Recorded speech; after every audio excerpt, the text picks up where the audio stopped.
Power star Pawan Singh की एक film आई है यूट्यूब पर। आई है, मेरे ख्याल से एक लावारिस कुत्ते की तरह यूट्यूब में फेंक दिया गया है लाकर।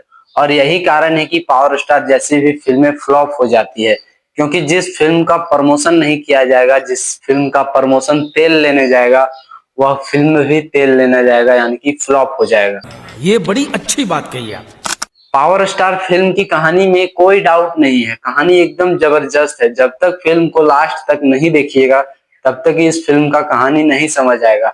लेकिन अफसोस इस बात का है कि पावर स्टार पवन सिंह ने भी इस फिल्म को लेकर एक भी पोस्ट नहीं किया है, इस फिल्म का प्रमोशन नहीं किया है। तो रहने दो फिर।